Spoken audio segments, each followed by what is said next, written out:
नमस्कार दोस्तों, स्वागत है आप सभी का हमारे इस YouTube channel beyond bear acts में। यूपी एपीओ मेंस के जो 16 माइनर एक्ट्स हैं वो हम लोग कवर कर रहे हैं। उसी सीरीज़ में आज हम लोग जो पढ़ेंगे वो है फॉरेनर्स एक्ट।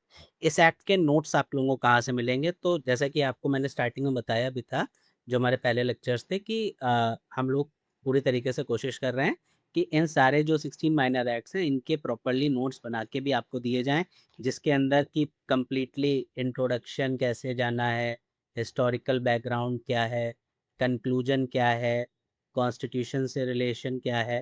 तो ये सारी चीज़ें प्लस कौन से जैसे आप एक्ट तो पढ़ लिया, सेक्शन तो पता है लेकिन कैसे उसको थ्योरी में इंडल्ज करेंगे तो कई सारी प्रॉब्लम्स आ रही हैं स्टूडेंट्स को। तो इन सबको कवर करते हुए हमारी टीम ने ये किया है कि हर एक्ट के लिए हम लोगों ने अलग से नोट्स बना दिए हैं। अब जैसे-जैसे एक्ट अपलोड होगा, उसी के साथ डिस्क्रिप्शन में और व्हाट्सएप के ग्रुप पे आपको उस एक्ट के नोट्स का लिंक भी मिल जाएगा। नोट्स जो हैं वो पेड हैं, काफ़ी कॉस्टली हैं, शायद कुछ ही लोग खरीद पाएँ, लेकिन हाँ, वैल्यू फॉर मनी है। जो फॉरेनर्स एक्ट के नोट्स आपको मिलेंगे वो ₹21 के होंगे। कॉस्टली है, हो सकता है सब लोग अफ़ोर्ड ना कर पाएँ, तो कुछ लोग कह सकते हैं कि फ्री की सीरीज़ चल रही थी और इतना महँगा-महँगा नोट्स बाँट रहे हैं। तो जिसको जो कहना है कहने दीजिए। फ़िलहाल अगर आपको एक्स्ट्रा एज चाहिए या आपको लग रहा है कुछ ज़रूरी है तो ₹21 में नोट्स हैं।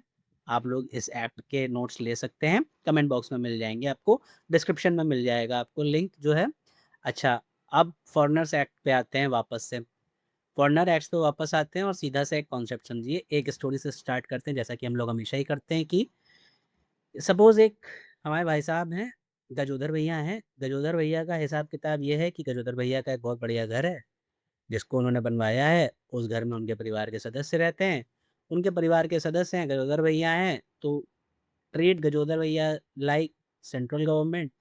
उनका घर मतलब इंडिया और वहाँ पे जो उनके परिवार मेंबर्स हैं, वो सब कौन हो जाएँगे? वो हो जाएँगे हमारे सिटीज़न्स। तो अब एक बात सीधी-सी बताइए, जिसका घर वो वहाँ रह रहा है, अब चाहे बाहर का कोई भी इंसान कैसा भी हो, वो किसी के घर में आएगा, कहलाएगा क्या? गेस्ट। चाहे आपके कितने भी क्लोज़ रिलेटिव्स हों, पड़ोसी हों, कुछ भी हों, होंगे तो वो आपके गेस्ट ही। आएँगे, कुछ दिन रुकेंगे, फिर जाना पड़ेगा। ऐसा तो है नहीं आपके घर में आए और फिर कहने लगे नहीं भई, ये जो घर है ये ओनरशिप है मेरी, मुझे भी इसमें हिस्सा दो। तो ये सब तो पॉसिबल नहीं होता ना, तो जैसे हमारे जीवन में हमारे घर में नहीं होता, ऐसे ही देश में नहीं होता। तो बाहर से आए हुए लोग मतलब कि जो कि गजोदर भैया की फैमिली के मतलब मम्मी-पापा, बीवी-बच्चे इनके अलावा जो कोई भी है, वो सब उनके रिश्तेदार, ये सब क्या हैं अकॉर्डिंग टू फॉरेनर्स एक्ट, ये सब हैं फॉरेनर्स। और ये कहाँ डिफाइंड है? इसी एक्ट में डिफाइंड है। ठीक है, तो फॉरेनर कौन होगा? कोई भी इंसान जो बाहर से आता है। जो बाहर से आएगा, आपके घर का सदस्य नहीं है मतलब कि इंडियन सिटीज़न नहीं है, उसको हम लोग बोलेंगे फॉरेनर। अब सीधी-सी बात है, अगर कोई इंसान आपके घर में आ रहा है, तो घर में आने के जो एक लीगल तरीका है वो यही है ना, एक मेन डोर होगा, मेन डोर के बाहर घंटी होगी, आप घंटी बजाएँगे, बाहर अंदर से कोई पूछेगा कौन है? झाँक के देखोगे कौन है, लगेगा कि हाँ ठीक आदमी है तो अंदर बुला लोगे, अगर लगेगा कि नहीं जान-पहचान वाला नहीं है, कोई डाइसी पर्सन लग रहा है, तो आप नहीं बुलाओगे। सिमिलरली जिसको भी हमारे देश में आना है, वीज़ा के लिए अप्लाई करेगा, चाहे टूरिस्ट वीज़ा है, चाहे वर्क वीज़ा है, देख के लगेगा सही है, हमारे देश में आके काम करेगा, घूमेगा-फिरेगा, सारी चीज़ें सही हैं, हमारे देश को कोई भी नुकसान नहीं पहुँचाएगा, तो हम कह देंगे आ जाओ भाई, क्या दिक्कत है? लेकिन आओ कहाँ से? वो जो मेन डोर है, वो जो लीगल रास्ता है, वहीं से आओ, तारों के नीचे से नहीं आओ। मतलब कि इल्लीगल रास्ते से आपको नहीं आना है, बजरंगी भाईजान आपको नहीं बनना है, आपको सीधे-सीधे रास्ते से आना है। चाहे आप फ्लाइट से आइए, चाहे आप पोर्ट से आइए, जैसे भी आइए, लेकिन लीगल तरीके से आइए। तो यही हमारा एक्ट भी कहता है कि अगर किसी को इंडिया के अंदर आना है, तो वो एक लीगल तरीके से आएगा। बिना अपनी आइडेंटिटी छुपाए हुए सारी चीज़ें सही-सही बता के आपको आना है। आप ये भी नहीं कर सकते कि आप लीगली आए थे, वर्क वीज़ा पे नहीं थे, आप टूरिस्ट वीज़ा पे थे, इंडिया में आके वर्क वीज़ा कर पे मतलब टूरिस्ट वीज़ा पे काम करने लगे। तो अब ये भी नहीं है कि कोई आदमी आपके घर में आता है, घूमने-फिरने आया है, घर की डील करने लग जाए बैठ के। तो गेस्ट का एक दायरा होता है ना, वो उसको क्रॉस नहीं करेगा। तो आप जिस भी काम से आए हैं, वही करेंगे। आपके गेस्ट आते हैं तो फ्रेंड्स आते हैं, अलग तरीके से ट्रीट किया जाता है। फैमिली मेंबर्स आते हैं, रिश्तेदार आते हैं, अलग तरीके से ट्रीट किया जाता है। तो यही सारी चीज़ें हम देश के में भी करते हैं एट बिग पिक्चर। तो देखते हैं ये पूरा जो ओवरव्यू था ये हमारा फ़ॉरेनर्स एक्ट का है, इसी बारे में हम लोग बात भी करते हैं।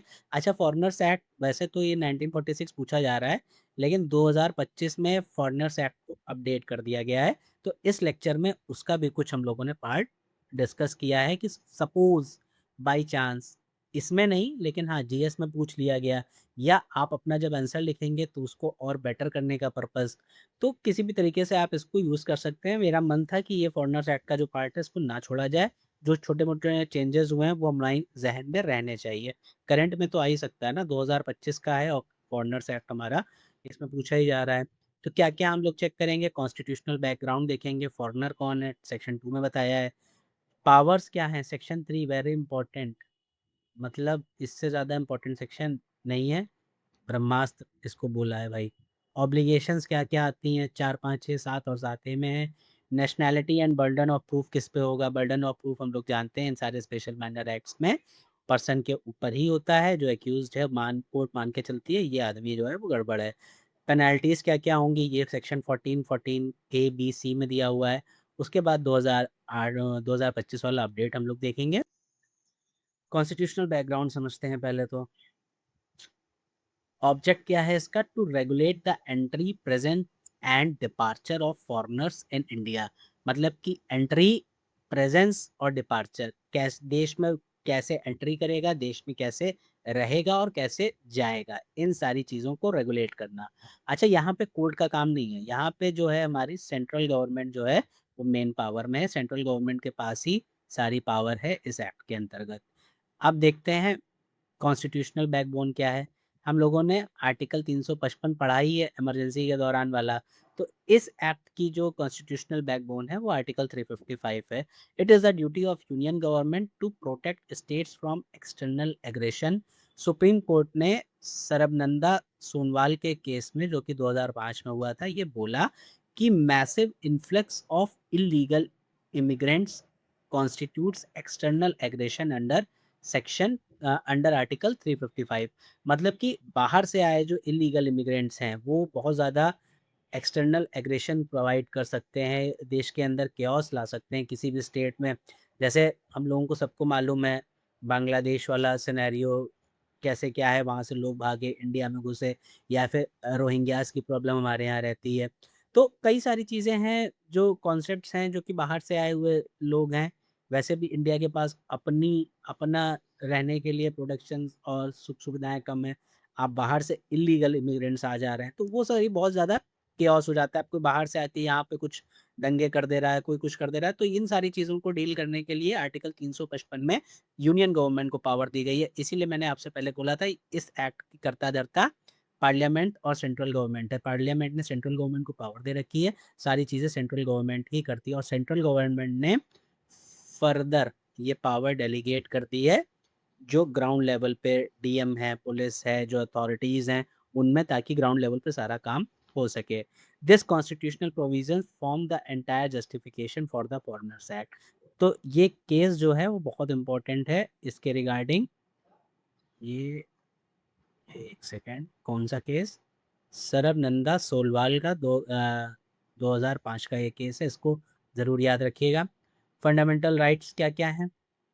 आर्टिकल 14 में राइट टू इक्वालिटी का राइट फॉरेनर्स को मिलता है। 21 में right to life and personal liberty हाँ मिलती है। आर्टिकल 19 अवेलेबल नहीं है, साफ सीधी-सी बात।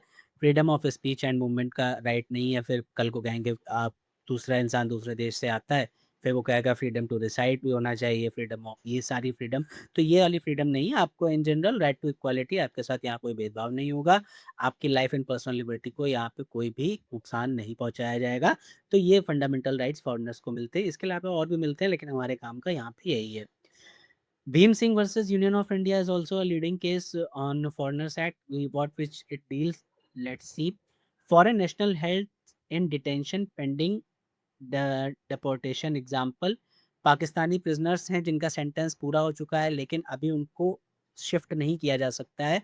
तो जब तक वो इंडिया के अंदर हैं तो उनके साथ जो व्यवहार होगा वो बहुत ही सही तरीके से होगा मतलब कि उनके right to life and personal liberty को इन्फ्रिंज नहीं किया जाएगा मतलब उनको सुख सुविधाएँ जितनी भी डिसेंट लाइफ के लिए होनी चाहिए, जैसे इलेक्ट्रिसिटी, वाटर और हाइजीन-वाइजीन, ये सब उनका मेंटेन किया जाएगा। ये बोला गया था Bhim Singh versus union of India के केस में। They can not be deprived of human dignity under article 21। ये हमारा भीम सिंह का केस है। इसके बाद Hans Muller versus superintendent presidency jail, also one of the most leading case on foreigners act. What it says, supreme court upheld the constitutionality validity of section 3। Section 3 की जो validity इसकी approve कर ली गई थी, मतलब कि वैलिड है section 3। अब सेक्शन 3 है क्या, जिसके लिए यहाँ पे इतना इंपॉर्टेंट केस आ गया। सेक्शन 3 ये है कि सेक्शन 3 को मैंने स्टार्टिंग में भी बोला कि आपका ब्रह्मास्त्र है। ब्रह्मास्त्र क्यों है? क्योंकि सारी की सारी पावर जो सेंट्रल गवर्नमेंट को दी गई है, तो सेंट्रल गवर्नमेंट इसका कर्ता-धर्ता है, ये सेक्शन 3 ही बताता है। आइए आगे सेक्शन 3 भी देखते हैं, उससे पहले हम लोग देखते हैं फॉरेनर की डेफिनेशन। एक ही डेफिनेशन इंपॉर्टेंट है इस पूरे एक्ट में, वो है डेफिनेशन ऑफ फॉरेनर, और बहुत ही टेक्निकल डेफिनेशन दी गई है। A foreigner means a person who is not a citizen of India.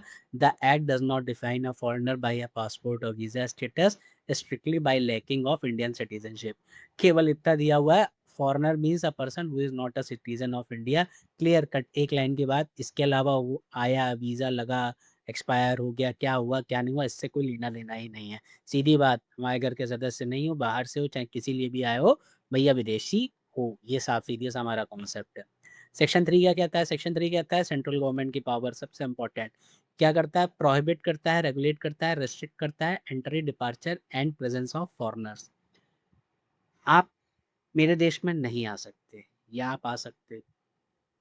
Suppose कोई टेररिस्ट है, ठीक? अब वो हमारे देश में आना चाहता है, हम आने देंगे? नहीं भाई, उसकी एंट्री प्रोहिबिट रहेगी देश के सिक्योरिटी रीज़न्स की वजह से। कहाँ किया जा सकता है? तो ये किया जा सकता है सेक्शन 3 में, सेंट्रल गवर्नमेंट के पास पावर है। आप हमारे देश में आओगे, किस तरीके से रहोगे, क्या करोगे? रेगुलेट कर सकते हैं? हाँ, कर सकते हैं। रिस्ट्रिक्ट कर सकते हैं, ये नहीं करोगे? हाँ, कर सकते हैं। कि किसी और दिशा से नहीं आओगे, आप सिर्फ़ प्लेन से आ सकते हो, बाय फ्लाइट आ सकते हो, कर सकते हैं। डिपार्चर, हाँ, डिपार्चर जाने का तरीका ये है, इसी तरीके से जाना है। उसके अलावा specify routes and time for entry और डिपार्चर, किस टाइम पे किस रूट से आओगे। Requires foreigner to reside in a particular place, हम ये बोल सकते हैं कि आप फॉरेनर्स हैं, आप इस रेजिडेंशियल एरिया में ना रह के आप स्पेसिफिकली इसी जगह पे इसी जोन में रहेंगे। ये किया जा सकता है? हाँ, किया जा सकता है, क्वाइट पॉसिबल। इसके अलावा और रिस्ट्रिक्ट कर सकते हैं मूवमेंट, हम लोगों ने डिस्कस किया। हाँ, उनका बायोमेट्रिक डेटा ले सकते हैं? हाँ, ले सकते हैं। फोटोग्राफ, फिंगरप्रिंट्स, मेडिकल एग्जामिनेशन सब करवा सकते हैं। ये सारे रिस्ट्रिक्शंस कहाँ दिए हुए हैं? 3 के 2 में दिए हुए हैं। Prohibit association with specific person और स्पेसिफिक एक्टिविटी, यहाँ आके पता चला किसी ऐसी एक्टिविटी में इन्वॉल्व है जो कि इंडिया के लिए नुकसानदायक है, तो इसको अवॉइड किया जा सकता है? हाँ, किया जा सकता है। इनका अरेस्ट, डिटेंशन या फिर कन्फाइनमेंट भी सेंट्रल गवर्नमेंट करवा सकती है। सपोज़ किसी का वीज़ा ख़त्म हो गया, अब वो इलीगली यहाँ रह रहा है, तो उसको डिटेन करना पड़ेगा ना, उठा के लाना पड़ेगा। अगर आप नहीं उसको डिटेन करके लाओगे, तो फिर कैसे काम चलेगा? तो ये पावर भी है सेंट्रल गवर्नमेंट के पास। सेक्शन 3 ए क्या बात करता है? अब ये बात कर, यहाँ तो पावर दी गई है, यहाँ बोला गया है कि किसी भी फॉरेन नेशनल्स को हम लोग एग्ज़ेम्प्ट कर सकते हैं इन सारे रूल्स में से। जैसे कि बता दिया, कोई XYZ नाम का इंसान है, हम लोगों ने सेंट्रल गवर्नमेंट नोटिफ़ाई कर दिया कि जो XYZ पर्सन है, इसके ऊपर ये सारे रूल्स अप्लाई नहीं होंगे, या इसके ऊपर ये चीज़ें अप्लाई नहीं होंगी, ये चीज़ें अप्लाई नहीं होंगी। तो आपने स्पेसिफिकली लिख के ये सारी चीज़ें मेंशन कर दी। ये अमेंडमेंट के द्वारा आया था एक्ट 1957 में। Central government can declare that all specific provision of this act shall not apply to a certain individuals, और अप्लाई विद एक्सेप्शंस, या तो एक्सेप्शंस के साथ अप्लाई होंगे या फिर कुछ भी अप्लाई नहीं होगा उसके ऊपर। कुछ एक्सेप्शन डाल दिए, कुछ मॉडिफाई कर दिया, या फिर कुछ कंडीशंस लगा दी। बेनिफिशरीज कौन-कौन है इसके अंदर, बहुत इंपॉर्टेंट है, पूछा जा सकता है, ये शॉर्ट में आंसर आ सकता है। Citizens of Commonwealth countries, any individual foreigner, उसके अलावा any class, description of foreigners, mandatory parliamentary oversight, every exemption order must be placed on the table of both। जैसे ही आप किसी को एग्जेम्प्ट करते हैं, आपने आज किसी को एग्जेम्प्ट किया, आपने जैसे ही एग्जेम्प्ट किया उसके बाद सीधा सा प्रोसीजर है, क्योंकि सेंट्रल गवर्नमेंट एग्जेम्प्ट कर रही है, तो फिर आप पार्लियामेंट को भी ले जाके ये सारी चीज़ें बताएँगे कि हमने इसको एग्ज़ेम्प्ट किया है। अब जब पेड बैच में ये क्लास चल रही थी, तो कुछ बच्चों को एक डाउट हुआ था कि सर सेंट्रल गवर्नमेंट और पार्लियामेंट ये तो मतलब एक ही हैं। नहीं, ये एक नहीं होते हैं। अगर आप में से भी किसी के अंदर ये डाउट आए, तो समझ लीजिए पार्लियामेंट कहाँ दी हुई है? आर्टिकल बताइएगा 79, 80, 81 कॉन्स्टिट्यूशन में ये आर्टिकल कौन से किससे रिलेट करते हैं? ठीक, कमेंट बॉक्स में बताइएगा। ये बनती है लोकसभा प्लस राज्यसभा। और सेंट्रल गवर्नमेंट कौन है? ये हमारे पीएम प्लस जो उनका काउंसिल ऑफ मिनिस्टर है, इनको मिला के ये बनता है। तो ये लोग मनमाने आचरण ना करने लग जाएँ, क्योंकि पार्लियामेंट ने डायरेक्ट पावर यहाँ दे दी है। इसीलिए अगर इन्होंने किसी को एग्ज़ेम्प्ट किया है, तो फिर पार्लियामेंट उस पे नज़र रखेगी और वो सारी चीज़ें उस तरीके से देखी जाएँगी। सीधी-सी बात है भाई, नज़र रखना पड़ेगा अकाउंटेबिलिटी मेंटेन करने के लिए। Hans Muller versus superintendent presidency jail का केस अभी हम लोगों ने पीछे देखा था। Section 3 gives the central government absolute and unfettered discretion to expel a foreigner. मतलब कि एब्सोल्यूट पावर है, वो किसी को भी उसका अपना मतलब डिस्क्रिशन है, वो फॉरेनर्स के लिए रिगार्डिंग अपनी पावर्स बना सकती है। और सेक्शन 3 को अपहेल्ड किया गया था, मतलब कि बोला गया था अनकॉन्स्टिट्यूशनल नहीं है। The power is constitutionally valid. ये किस केस में कहा गया था? हंस मुलर के केस में ये कॉन्सेप्ट दिया गया था। ध्यान रखिएगा, इसको पेपर में ज़रूर से ज़रूर। सेक्शन 4 हमारा बात क्या करता है? अब ये जो सेट है ये बात करेगा किसके बारे में? ऑब्लिगेशंस के बारे में यहाँ पे बात होगी, कंट्रोल के बारे में। सेक्शन 4, 5, 6, 7 और 7 ये हम लोग कवर करेंगे। सबसे पहले 4 बात करता है। 4 की हेडिंग में आपको सिर्फ इंटर्नीज़ देखने को मिलेगा, पर्सन्स इन पैरोल नहीं देखने को मिलेगा। इंटर्नी कौन से होते हैं? जो ऐसे फॉरेनर जिनको कि डिटेंशन ऑर्डर किया गया हो या फिर जिनको कन्फाइन किया गया हो, वो सारे लोग कहलाएँगे इंटर्नी। किसके अंदर? सेक्शन 3 के अंतर्गत, सेक्शन 3 टू जी में। सेक्शन 3 टू जी के अंतर्गत जिनको भी अंदर भरा गया है, ऑर्डर किया गया है डिटेन करने के लिए या कन्फाइन करने के लिए, वो सारे होंगे इंटर्नी। मतलब उनके पास फ्री मूवमेंट का राइट नहीं है, आपने उनको बंद करके रखा हुआ है। पर्सन ऑन पैरोल के पास ये है कि वो रिस्ट्रिक्शन में है, सर्विलांस में है। आप मूवमेंट कर सकते हैं, लेकिन आपको बोल दिया जाएगा कि आप इधर नहीं जा सकते, तो आप उधर नहीं जा सकते हैं। बट आप जेल के अंदर नहीं हैं, आप रिस्ट्रिक्टेड हैं, आपकी लिमिट करी गई है, लेकिन आपको पूरी तरीके से कन्फाइन करके नहीं रखा गया है। ये भी वही हैं जो सेक्शन 3 के अंतर्गत आते हैं। सेक्शन 3 टू ई के अंतर्गत आते हैं। Government determines rule for maintenance, discipline and punishment for breaches. Government जो है वो मेंटेनेंस का, इनका डिसिप्लिन, पनिशमेंट, इन सब और जो भी कोई ब्रीच हो रहा है, इन सब के लिए कानून कौन बनाएगा? वही सेंट्रल गवर्नमेंट बनाएगी। हम लोग देख ही चुके हैं, होल सोल जो करता धरता है इसमें सेंट्रल गवर्नमेंट है। स्ट्रिक्ट ऑफेंस, कोई अगर आपने इनमें से किसी को बाहर भगाया, हेल्प करी, किसी भी तरीके से किसी को अपने घर में रुकवाया, आर्बर किया, तो फिर आपको पनिशमेंट मिलेगा। पनिशमेंट के लिए अभी हम लोग आगे सेक्शन 14 से लेके 14C तक में पनिशमेंट है, वो सब लोग अभी पढ़ेंगे। और वैसे इनको पनिशमेंट कितने टाइम तक का मिलेगा? 5 साल तक का पनिशमेंट मिल सकता है, अगर किसी ने इस तरीके से मदद करी। सेक्शन 5 क्या कहता है? Prohibition on change name. मतलब ये तो सेक्शन है बहुत बढ़िया है। इसका मतलब ये है कि सपोज़ कोई डोनाल्ड श्रीवास्तव नाम का बाहर का विदेशी बंदा था, उसको इंडिया ने बोला था ये हमारे देश के लिए खतरा है, इसको एंट्री अलाउ नहीं है। तो वो कहता है अच्छा, हमको सिखा रिया है, और वो जाता है अपना नाम बदल के एलॉन मिश्रा कर लेता है। तो अब सेम पर्सन नाम बदल के इंडिया में एंट्री कर रहे हो, गवर्नमेंट कहेगी अच्छा हमको बेवकूफ़ समझे हो, हमको तो कुछ आता जाता नहीं है। तो अगर आप नाम चेंज करके इंडिया में आते हैं, चाहे किसी भी पर्पज़ से आ रहे हो, लेकिन आप अपनी आइडेंटिटी छुपा रहे हैं, तो फिर वो प्रोहिबिट है, आपको नाम नहीं चेंज करने दिया जाएगा। अगर आपको नाम चेंज करना है तो उसका भी प्रोसेस है, आपको सेंट्रल गवर्नमेंट को लिखित में देना होगा कि आपको अपना नाम बदलना है, सेंट्रल गवर्नमेंट आपको परमिट अलाउ करेगी, तब आप अपना नाम बदल सकते हैं, अदरवाइज़ नहीं। तो प्रिवेंट करता है फॉरेनर्स को from evading trafficking by changing identities. जिस नाम से वो जब इंडिया में आया था, उससे पहले वो जिस नाम से जाना जाता था, वही नाम उसका रहेगा। A foreigner can not assume or trade under any name other than the one they were ordinary known by before entry into India.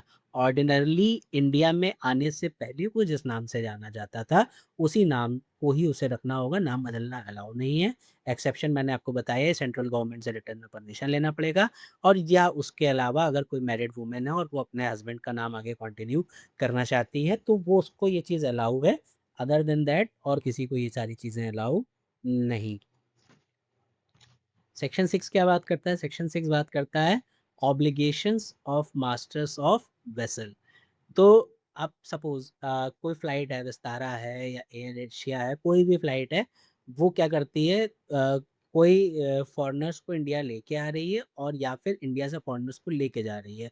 तो चाहे इनकमिंग हो रही हो, चाहे आउटगोइंग हो रही हो, आपको जो है गवर्नमेंट ऑफ़िशियल्स को, पुलिस को, डीएम को, इन सबको सूचित करना होगा। अगर आप ऐसा करने में चूक जाते हैं और तो फिर सरकार कहेगी इनका वापसी टिकट कटाओ, इनको यहाँ से लेके जाओ।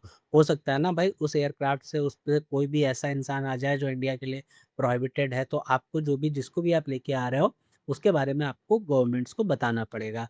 तो ये रिस्पॉन्सिबिलिटी किसकी है? पायलट की, कैप्टन की, या फिर जो मैनेजमेंट वाली टीम है, उनको ये सारी रिस्पॉन्सिबिलिटी उठानी पड़ेगी। तो सेक्शन 6 देखते हैं क्या कहता है। मास्टर पायलट या फिर कैप्टन ऑफ एनी वेसल और एयरक्राफ्ट अराइविंग इन और leaving India must provide prescribed information about foreign passenger to the government, DM और पुलिस। अगर आप नहीं बता पाते हैं तो फिर रिटर्न पॉलिसी आप अपने खर्चे पे उसको बाहर भेजिए। अदरवाइज अगर आप अपने खर्चे पे नहीं भेज पा रहे हैं तो फिर किसी किसी केस में गवर्नमेंट अपने एक्सपेंस पे भी उसको बाहर भेजेगी। Section 7 is also very interesting. ये होटल्स वालों को, इन सबको क्या देता है, इम्यूनिटी एक टाइप की देता है। Any person providing accommodation, hotel, lodges, PGs में for a reward must furnish particulars of accommodated foreigners to prescribed authorities। अगर आप सपोज, सीधी सी बात ये, टेक्निकलिटी पे नहीं जाते हैं, अगर कोई इंसान है वो क्या कर रहा है, वो आपके होटल में आया है और आपके होटल में रुका है आके, अगर वो आपके होटल में आके रुकता है और वो फॉरेनर है, तो फिर एक फिक्स फॉर्मेट होता है, एक फॉर्म होता है, वो फॉर्म आपको भर के, वो सारी डिटेल्स आपको भर के देनी होंगी। इस फॉर्म को हम लोग क्या बोलते हैं? इस फॉर्म को हम लोग बोलते हैं सी फॉर्म। तो आपको ये सी फॉर्म जो है ये भर के देना होगा। आप जब ये सी फॉर्म भर के दोगे, हर तरीके से, जैसे कि अगर कोई होटल में चेक इन करता है, कोई फॉरेनर आ रहा है, अब होटल वालों की ड्यूटीज़ क्या है कि कोई आपके यहाँ चेक इन कर रहा है, अगर वो फॉरेनर है तो सारी डिटेल्स आप भर के रखिए। कभी-कभी ऐसा हो जाता है ना कि होटल में ही, अब जब कोई बाहर से आया है तो ऑब्वियस सी बात है वो ऐसी ही किसी जगह पे रुकेगा, होटल में, लॉजेस में, पीजीज़ में, कहीं पे। तो आपको सारा डेटाबेस बना के रखना पड़ेगा कौन-कौन है, तो इसी फॉर्म को आपको जब वो चेक इन कर रहे हो, आपको भरवा के रख लेना है। तो ये होटल वालों का ऑब्लिगेशन है, आपको ये करना पड़ेगा और सूचित करना पड़ेगा पुलिस को और डिस्ट्रिक्ट मजिस्ट्रेट को। Avinash Dixit versus state of MP का ये केस था, काफ़ी इंपॉर्टेंट केस है। इसमें ये बताया गया कि अगर नेग्लिजेंस हो जाए, मतलब उन्होंने अपनी तरफ से तो सही से काम किया हो, होटल वालों ने, बट स्टिल कोई ओवरलुक्ड हो जाए, भूल-चूक हो जाए, उन्होंने जानबूझ के गलती ना करी हो, मेंसरिया ना हो और ऐसा कुछ इंटेंशन ना हो, और किसी ऐसे की एंट्री हो जाए जिसके पास वो एंट्री, उनको डिटेल्स चाहिए थी, बिना डिटेल्स लिए या कुछ ऐसा हो जाए और आगे जाके कोई ऑफेंस हो जाए, तो होटल वालों की गलती नहीं होगी। मतलब उनका क्या है कि ये अबेटर नहीं होंगे, इनको आप गलती के लिए सज़ा नहीं देंगे। Mere passivity is not equal to abetment, hotel owner must have proven intention to assist foreigner. मतलब आपने उसमें एड किया है या किसी भी तरीके से कोई समस्या दी है, तो ये सारी चीज़ें नहीं हैं, आपने देश के खिलाफ कोई काम किया, ऐसा नहीं है। अविनाश दीक्षित के केस में बोला गया था कि ऐसा नहीं है, अब माना जाएगा कि होटल वालों की गलती नहीं थी। हाँ, अगर उन्होंने हर चीज़ सही तरीके से करी थी, बट फिर भी कोई चीज़ गलती हो गई, कुछ ऊपर-नीचे हो गया थोड़ा-मोड़ा, मेंसरिया आपका नहीं था, आपको ये साबित करना होगा। सेक्शन 7 ये क्या बात करता है? सेक्शन 7 ये बात करता है power to control frequented premises. Authorities can direct owners of premises frequently visited by the foreigners to. मतलब कि सपोज़ कोई रेस्टोरेंट है, कोई होटल है, वो किसी आर्मी एरिया के पास में है। अब वहाँ पे कोई फॉरेनर है, वो बार-बार फ्रीक्वेंटली विज़िट्स हो रही हैं, देश की सिक्योरिटी दाँव पे लग रही है। तो हो सकता है कि आपको जो सेंट्रल गवर्नमेंट है वो ऑर्डर कर दे कि भाई अपना ये जो रेस्टोरेंट है या जो आपका होटल है, इसको यहाँ से उठा के ले जाइए, इसको यहाँ पे क्लोज़ करिए, या फिर आप उसके ऊपर रिस्ट्रिक्शंस लगा सकते हैं, रिफ्यूज़ कर सकते हैं admission to specific class of foreigners कि यहाँ पे फॉरेनर्स नहीं आएँगे या इस देश के लोग नहीं आएँगे। ये restaurant, clubs, any public place that attracts foreign national, जितने भी फॉरेन नेशनल्स हैं, रेस्टोरेंट्स हैं, क्लब्स हैं, इनमें ये जितने लोग आ रहे हैं, इनके ऊपर ये रिस्ट्रिक्शंस अप्लाई करी जा सकती हैं। सेक्शन 7 ए की ये बात है हमारी। अब आइए हम लोग देखते हैं सेक्शन 8 और 9 को। कहाँ गया पेन? मिल नहीं रहा। हाँ, ये रहा।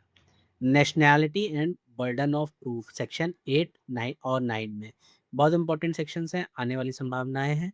डिटर्मिनेशन ऑफ नेशनैलिटी, कोई इंसान है जिसने कई सारी नेशनैलिटी कई सारे नेशनैलिटी उसने ले रखी हैं, या फिर अनसर्टेन है, पता नहीं चल रहा है कहाँ का नेशनल है, तो उस केस में क्या किया जाएगा? डिटर्मिनेशन ऑफ नेशनैलिटी कैसे पता करी जाएगी? Addresses situation where a foreigner's nationality is uncertain और दे होल्ड ड्यूअल या फिर मल्टीपल सिटीजनशिप्स, उनके पास एक से ज़्यादा सिटीजनशिप्स हैं, अनसर्टेन है। इन सारे सिनेरियोज में क्या किया जाएगा, ये बताता है section 8। The prescribed authority determines nationality based on which country the foreigner appears most closely connected to in interest और सिंपैथी, जिससे वो सबसे ज़्यादा कनेक्टेड होगा, जो भी उसकी आइडेंटिटी होगी, जिस भी कंट्री से वो सबसे ज़्यादा कनेक्टेड है, वही उसका माना जाएगा कि उसकी सिटीजनशिप और उसकी नेशनैलिटी वहाँ की ही है। Nationality acquired by birth is generally retained, जहाँ वो पैदा हुआ था, जनरली वो रिटेन करी जाएगी unless proven to be legally change.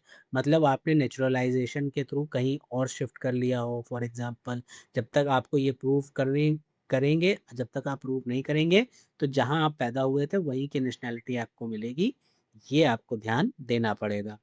Central government decision on nationality is final, it can not be questioned in any court. Central government ने जो डिसाइड कर दिया वो डिसाइड कर दिया, इसको आप कोर्ट में क्वेश्चन नहीं कर सकते हैं। सेक्शन 8 साफ-साफ ये चीज़ बताता है। बर्डन ऑफ प्रूफ, मतलब हम लोग कई बार इन सारे एक्ट्स में अब तक गुंडा एक्ट हो गया, गैंगस्टर एक्ट हो गया, काउ स्लॉटर एक्ट हो गया, ये पढ़ रहे हैं हम लोग। तो इन सब में बर्डन ऑफ प्रूफ कहाँ लगता है? If a dispute arises over whether a person is a foreigner or not, the burden of proving that they are not a foreigner lies squarely upon that person।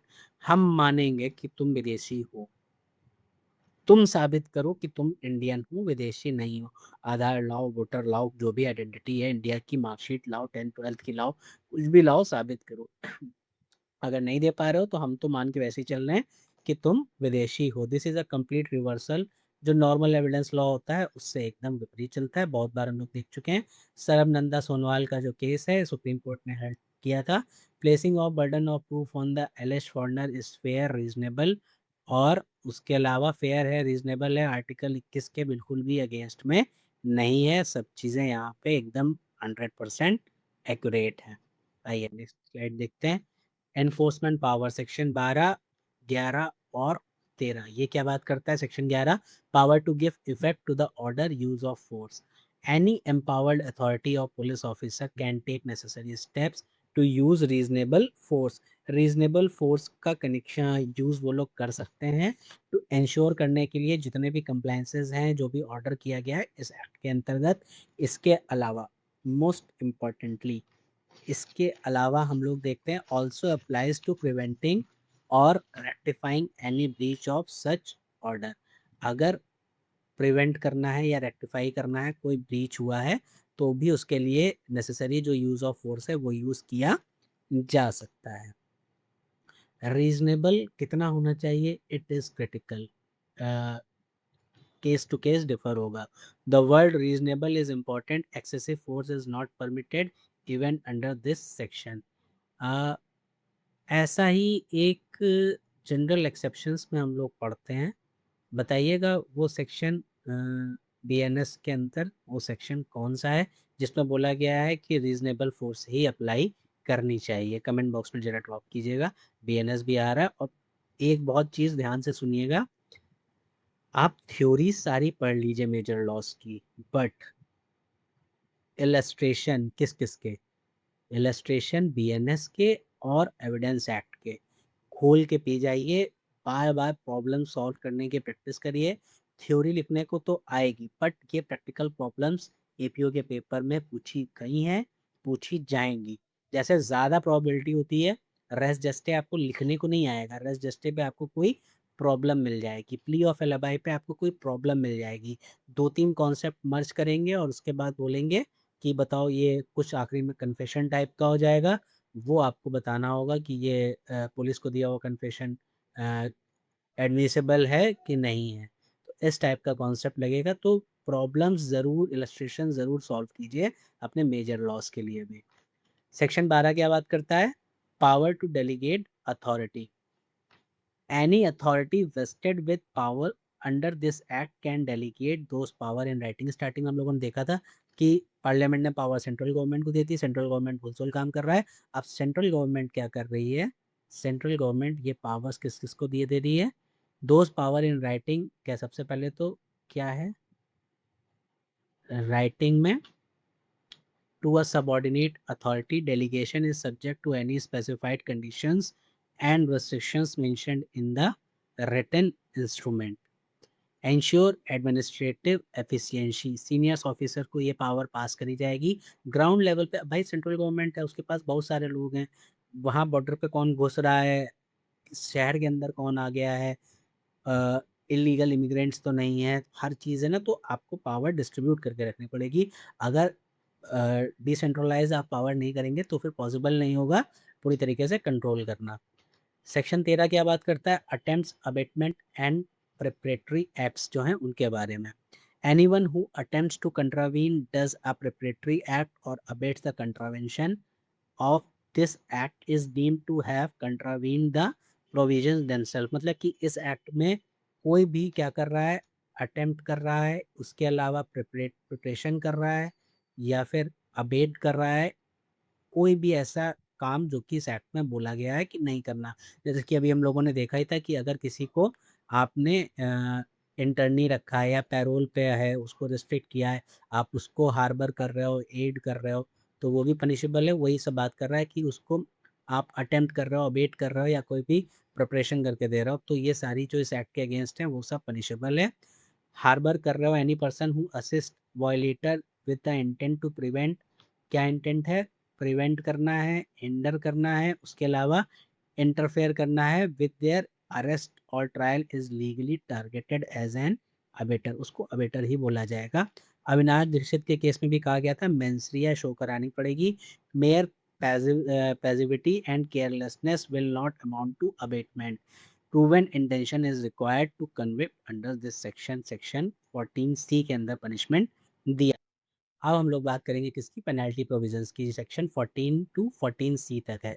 अच्छा, एक बात ध्यान दीजिएगा, हम लोगों ने गैंगस्टर एक्ट के लेक्चर अभी कंप्लीट किया था, उसके अंदर एक छोटा सा माइनर मिस्टेक हो गया था।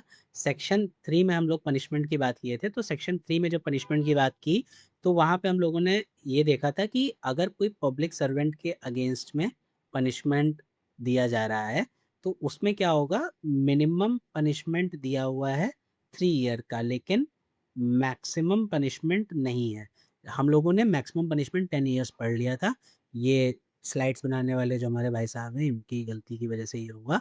हालाँकि छोटा-सा ग्लिच है, उसको यहाँ पे करेक्ट कर लिया। बाकी मैं कमेंट भी पिन कर दूँगा और व्हाट्सएप पे ग्रुप पे भी हमारे एक स्टूडेंट ने इसको हमको बताया था, सूचित किया था, तो उनके लिए भी धन्यवाद। और व्हाट्सएप पे तो हम लोग ऑलरेडी इसको करेक्ट कर चुके हैं। लेक्चर के एंड में हम लोग गैंगस्टर एक्ट में कमेंट में भी पिन कर देंगे। अब देखते हैं सेक्शन 14। अब वैसे भी ये बात सही है कि आप लोग जब भी पढ़ें बेयर एक्ट साथ में रख के पढ़ें, क्योंकि हम लोग वकील हैं, लॉ के स्टूडेंट हैं।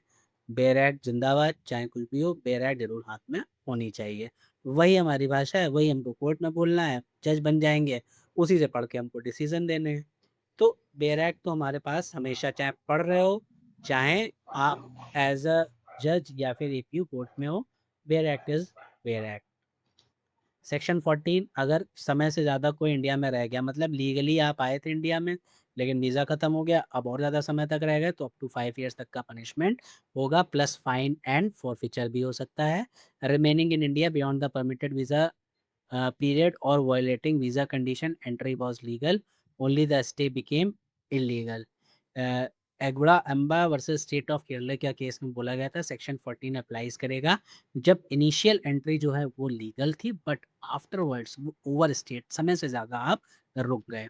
मतलब आपकी एंट्री भी तारों के नीचे से नहीं हुई थी, आप आए सही तरीके से थे।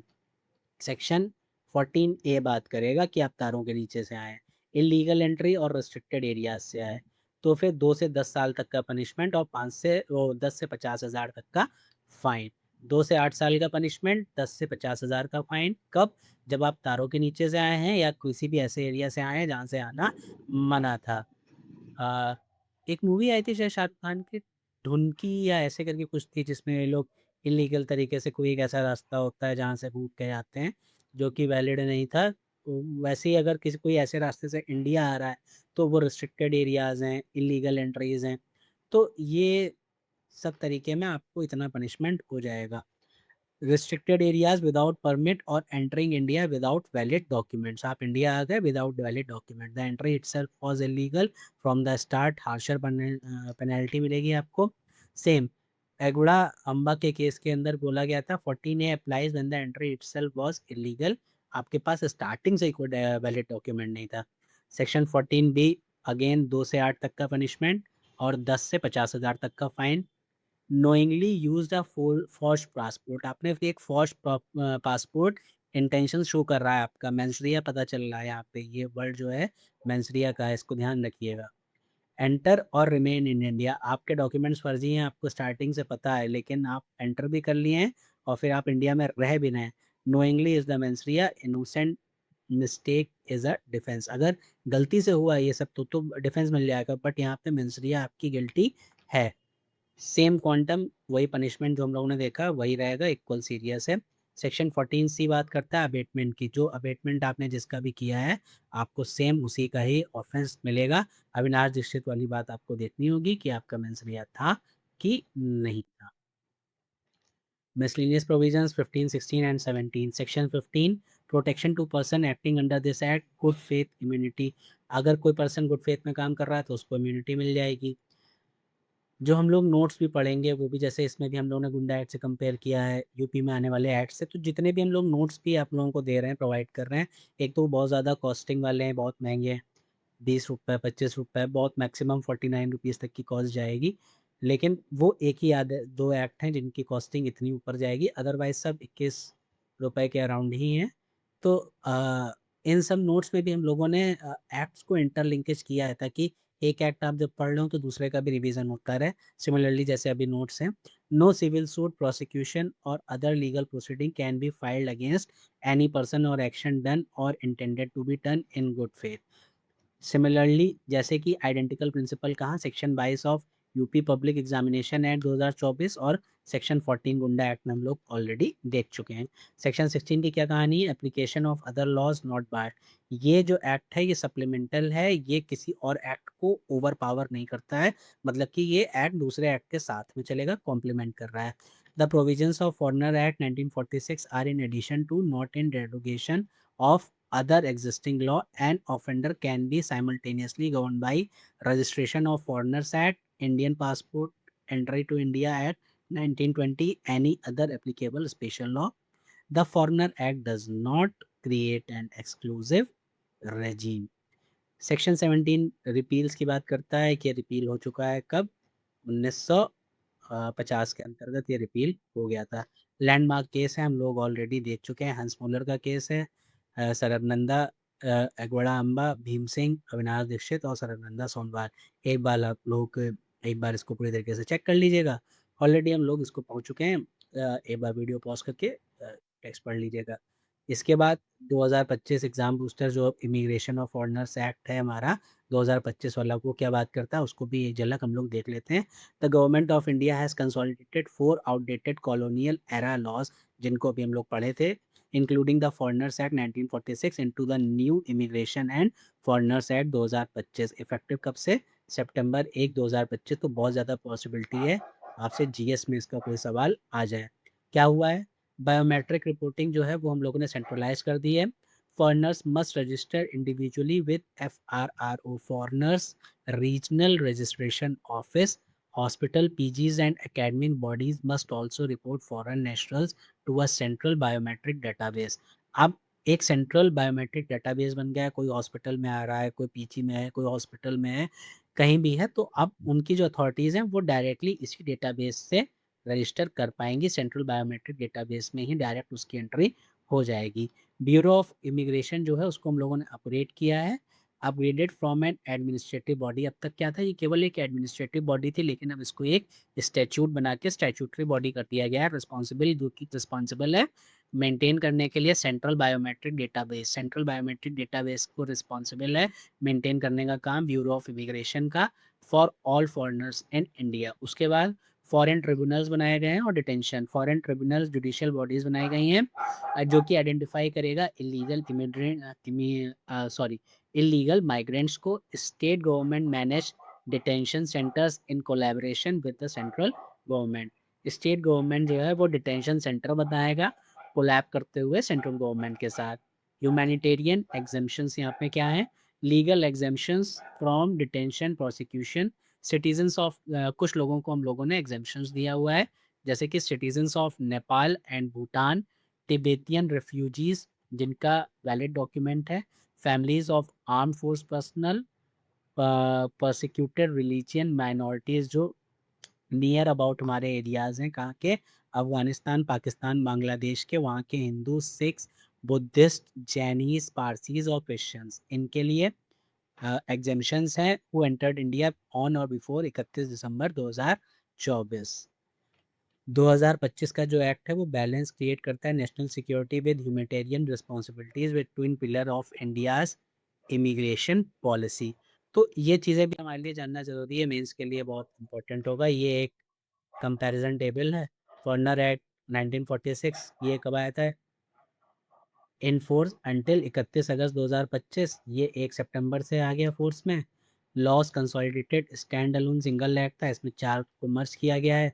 Registration foreign regional registration office FRRO में ही होता था और ये एडमिनिस्ट्रेटिव था। यहाँ पे ब्यूरो ऑफ इमिग्रेशन के अंदर एफआरआरओ आ गया है, इस पर स्टैट्यूटरी बॉडी बना दिया गया है। बायोमेट्रिक के लिए कोई भी सेंट्रल नहीं था, यहाँ पे इंडिविजुअल बायोमेट्रिक रजिस्ट्रेशन एफआरआरओ के साथ बना दिया गया। Institutional policy, only foreigners had to report themselves. Foreigners को ही था कि वो अपने आप को रिपोर्ट करें। उसके अलावा अब क्या है, hospitals, PGs, academic bodies also must report foreign nationals. Judicial body, यहाँ पे कोई जुडिशियल बॉडी देखी हम लोगों ने नहीं पढ़ी, यहाँ पे जुडिशियल बॉडी बनाई गई है, हम लोगों ने देखा फॉरेन ट्रिब्यूनल्स यहाँ पे बनाए गए हैं, explicitly provided to identify illegal migrants. Humanitarian exemptions यहाँ पे लिमिटेड हैं 1946 एक्ट में। यहाँ पे हम लोगों ने अब देखा ही नेपाल, भूटान और अफगानिस्तान के जो माइनॉरिटीज़ हैं नेबर्स में। एनफोर्समेंट स्टाइल एडमिनिस्ट्रेटिव, सबसे ज़्यादा इम्पोर्टेंट जो है वो सेक्शन 3 में पावर्स दी हुई हैं। ये स्टैट्यूटरी है, जुडिशियल है, यहाँ पे जुडिशियल पावर भी थोड़ी सी हम लोगों ने बढ़ाई है। सेलेस पॉपुलाइज सुप्रीमा लेक्स, सिक्योरिटी जो है वो प्रायोरिटी है। सेलेस पॉपुलाइज सुप्रीमा लेक्स मैक्सिमम हम लोग इतनी बार पढ़ चुके हैं, अपने किसी आंसर में मेंस में इसको ज़रूर लिख के आइएगा, ये बहुत ज़्यादा इम्पोर्टेंट मैक्सिम है, ये बात ध्यान में रखिएगा। Balanced of national security with humanitarian obligations. Criticism क्या है, चैलेंजेस क्या हैं और वे फॉरवर्ड क्या क्या हो सकते हैं। रिवर्स बर्डन है, ये हमने हर बार देखा, लेकिन मैं हर बार कहता हूँ ज़रूरी है।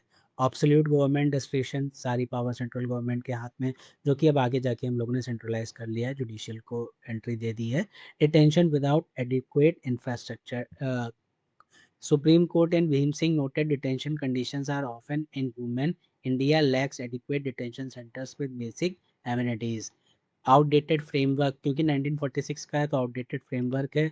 Overstay were not anticipated in 1946। The 2025 act partially addresses this. तो 2025 का एक्ट इसको एड्रेस कर रहा है। Judicial oversight for long term detentions, high court and supreme court oversight within 90 days.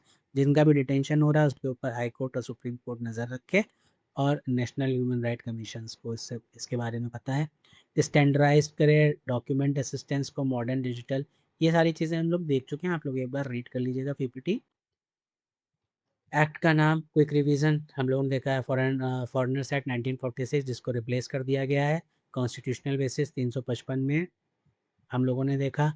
Definition foreigner की 2A में very important, core power 3 में है, 3A में एग्जम्पशंस है, किसको पावर या किसके ऊपर ये चीज़ अप्लाई नहीं होगी, कौन से विदेशी आदमी को हम लोग सुपरमैन बनाएंगे।